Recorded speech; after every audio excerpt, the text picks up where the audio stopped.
Hello and welcome to Indus News Live from Islamabad. I'm Meher Sher and these are the headlines.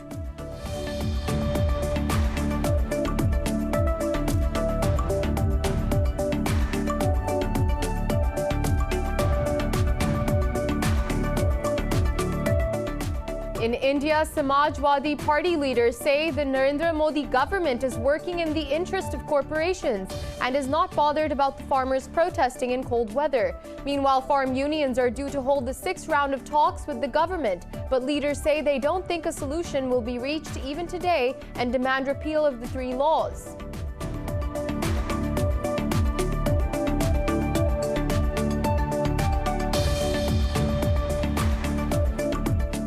The U.S. has reported its highest deaths in a single day with more than 3,700 fatalities overnight. The country also detected the first known case of a highly infectious strain linked to the United Kingdom. Meanwhile, in Pakistan, the virus claimed 55 lives and infected more than 2,100 overnight. The nationwide death toll has crossed 10,000 with more than 477,000 cases. Globally, there are more than 81 million infections and 1.78 million fatalities.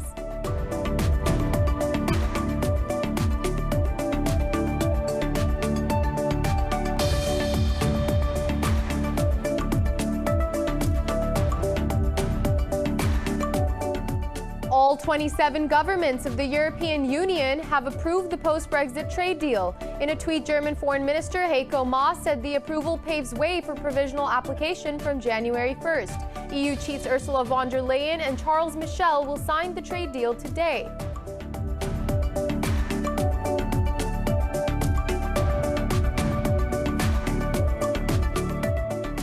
At least 7 people have been killed and more than 20 injured after a 6.4 magnitude earthquake struck central Croatia. It was the second quake to strike the area in 2 days, with tremors reported across the Balkans and as far away as Hungary.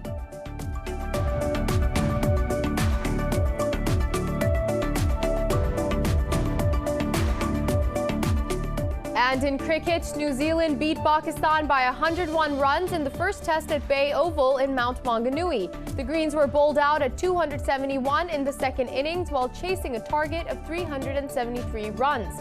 Fawad Alam made a comeback to Test cricket after a gap of 10 years with a century. Alam and Mohammad Rizwan added an impressive partnership of 140 runs in 52 overs.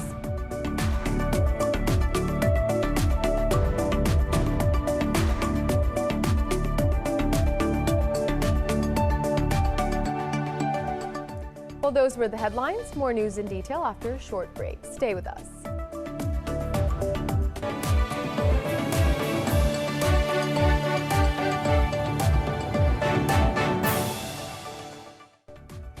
Welcome back. And now for the news in more detail, we begin in India, where Samajwadi Party leaders say the Narendra Modi government is working in the interest of corporations and is not bothered about the farmers protesting in cold weather.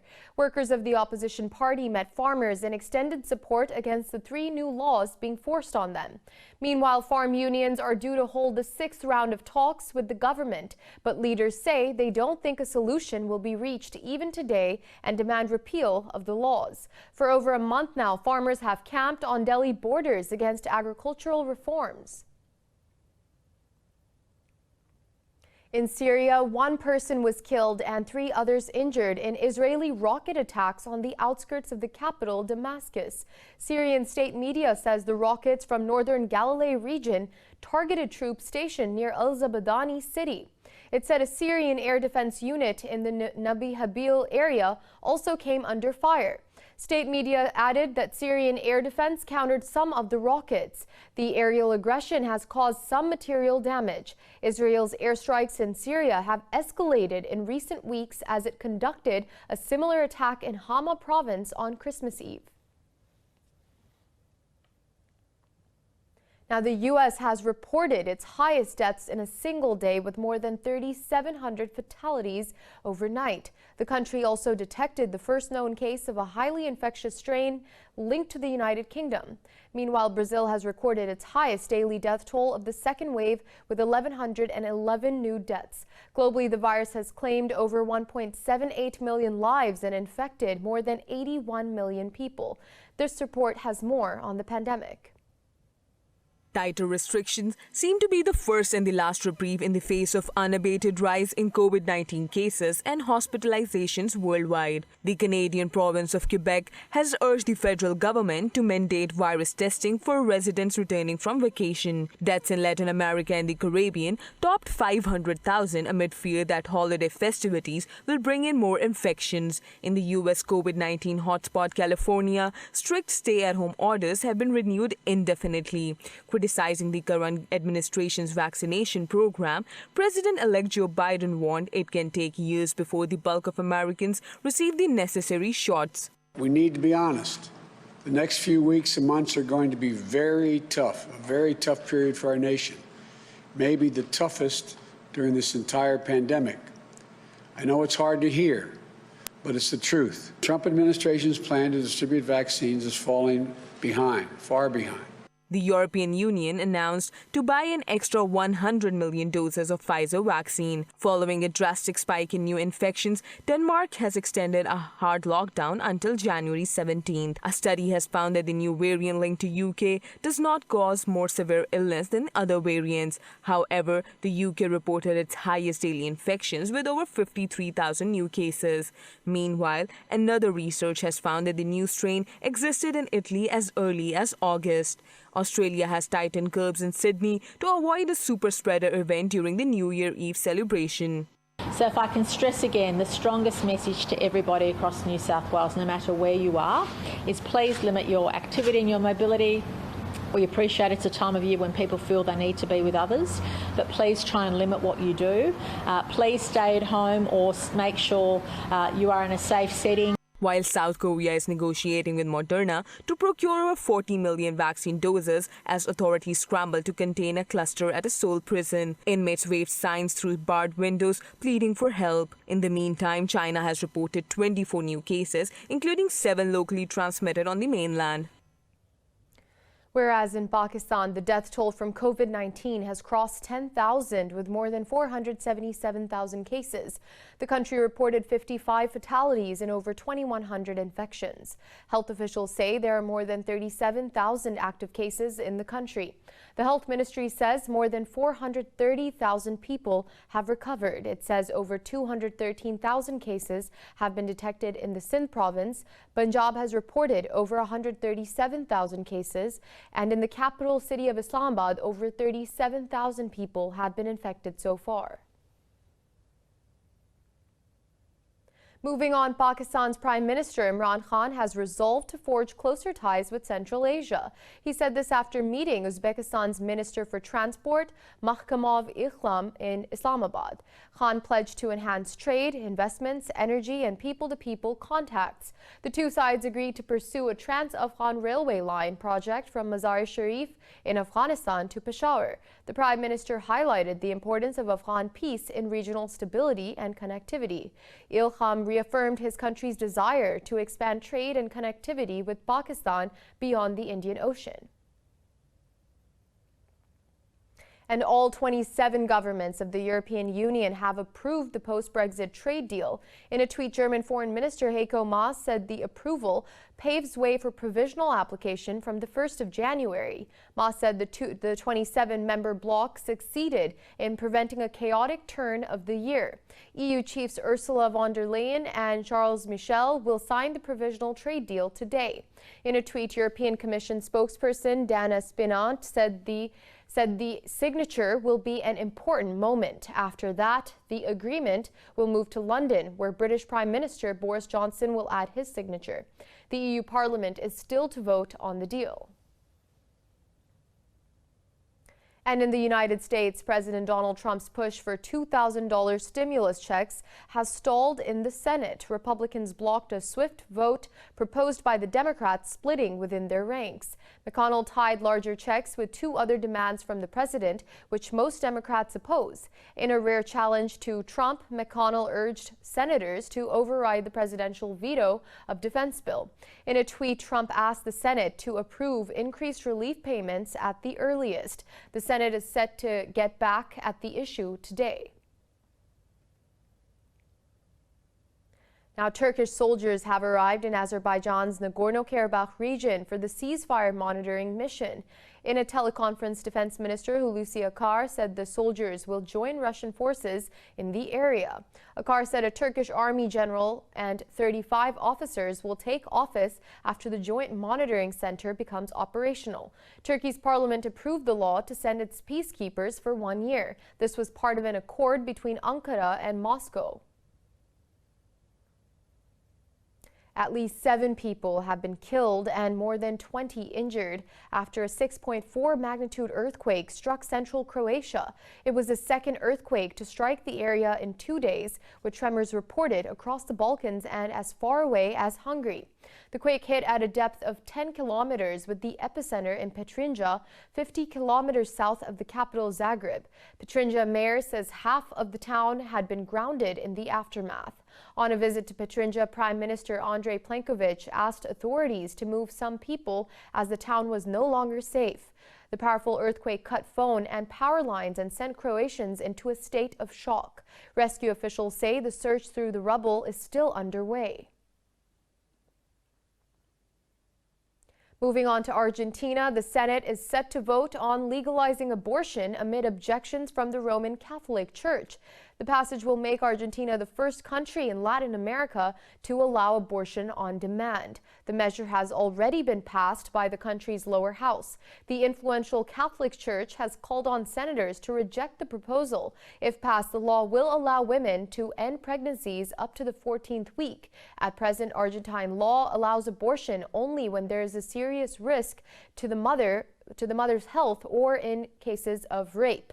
Demonstrators both for and against the bill stood vigil in front of the Senate building in Buenos Aires. Today we are once again witnessing a historic debate. I am very proud to be here participating in this session because once again we have the possibility to legislate for and by women and people with the capacity to get pregnant. Now in Ethiopia, at least 97,000 people have fled after gunmen massacred over 200 civilians in the western Benishangul Gumuz region. The Ministry of Peace says some 50,000 are staying at a makeshift camp in Tana Belis district, while another 40,000 internally displaced persons took shelter at a camp in the Awi zone of Amhara region. Gunmen carried out ethnic-based attacks in Ethiopia's Metakel zone while people were asleep. The zone has come under the direct command of the Ethiopian military since the attacks. Earlier, federal troops deployed to the area said they intensified law enforcement measures and killed nearly 50 militants. And a spa in Cairo has introduced a massage that is not for the faint-hearted. It uses live snakes known for relieving muscle pain and soothing joints. More in this report. Soothing tunes play in a small Cairo spa room as live snakes slither on the backs and faces of customers looking for pain relief. Masseurs first rub oil on clients' backs and then use a combination of pythons or around 28 different types of non-venomous snakes for those partaking in the adrenaline-fueled 30-minute session. Dea Zain came across the new service while browsing through his social media and was instantly eager to try it. After the snakes were placed on my back, I felt a sense of relief and rejuvenation. I was nervous at first, scared of snakes being on my body, but the fear, anxiety and tension were reduced and the session gave a sense of relaxation as the snakes went over my back, and having them there boosted my self-confidence. Spa owner Safwat Setki says snake massages are also proven to reduce muscle and joint pain while improving blood circulation and releasing endorphins. However, it should not be used as a substitute for regular medical care or doctor's visits. When we first introduced the session, a lot of people were afraid. They said, "Snakes? How can you use snakes?" But once we started explaining to the people the benefits of this massage, which I already mentioned, the idea was accepted by a lot of people, especially those who have a phobia or fear of snakes. Setki started by offering the session for free to those wishing to try it, but now charges around $6 for the 20 or 30-minute session. And we'll be back with more news after a short break. Stay with us.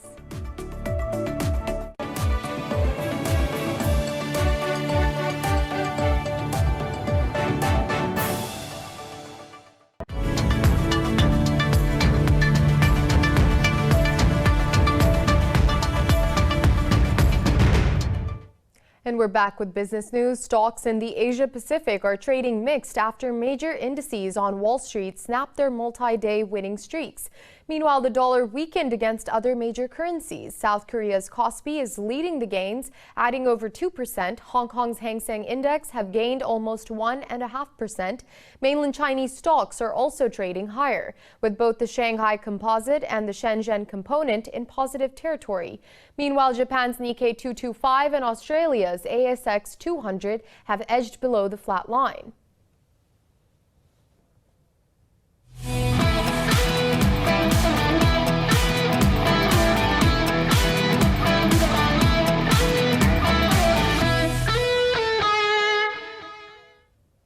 Let's start off with cricket. New Zealand beat Pakistan by 101 runs in the first test at Bay Oval in Mount Maunganui.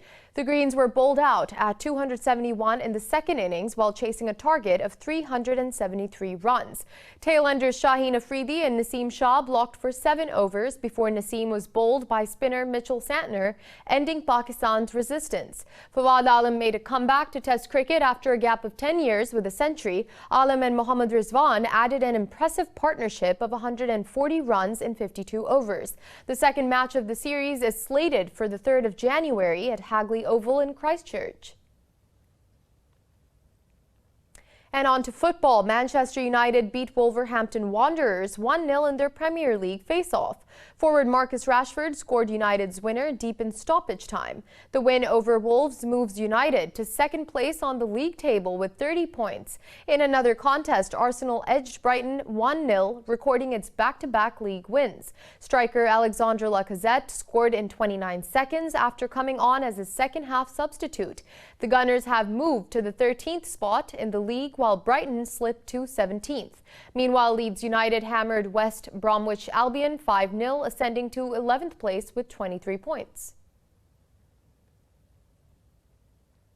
And the challenging sport of boxing and the complex web of law have very little in common, but a Kenyan lawyer has combined his passion for the sport with lessons on the law to bring justice to the slums. This report has the details. Growing up in Nairobi's slums, 29-year-old Shedrack Wembui vented his frustration at abusive police through boxing. It taught him discipline, which helped him avoid confrontations that could have derailed his studies. Now he is turning to the sport again to help young people in poor Nairobi neighborhoods. I find it very easy combining being a boxer and being a lawyer, because on one field, on one end, I fight for people's causes, I fight for people's lives, I fight for people's livelihoods, I fight for people's inheritance, I fight for people's lives, literally speaking. When you are representing people who, upon conviction, might get a sentence of up to death, so you realize that you're fighting for people's lives. Demands from police for bribes and more serious offenses by officers such as assaults or killings are common in Nairobi's slums. Wembui aims to counter that by educating the youth on their rights with instructions on what to do if a policeman asks for a bribe. Through the hands of the police officers, we lost livelihoods and we also lost loved ones. So I grew up knowing that I wanted to counter these police officers. But really the idea of becoming a lawyer, I learned of it in class 8 and class 7. That there was this profession known as the legal practitioners or the legal profession, that if you enrolled in it, it will help you in championing your cause. So that is how I now embarked on my journey to becoming an advocate. Kenyan police have dismissed complaints of brutality, saying violent crime requires a violent response. If police's heavy-handed methods are anything to go by, Wembui's role in the community has become ever so important.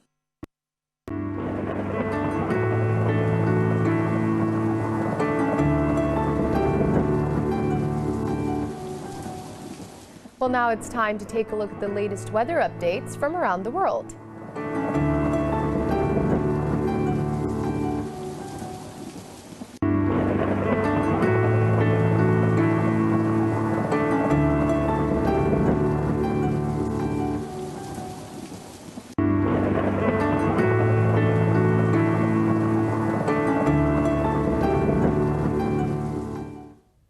For the latest updates, you can follow us on social media at indus.news.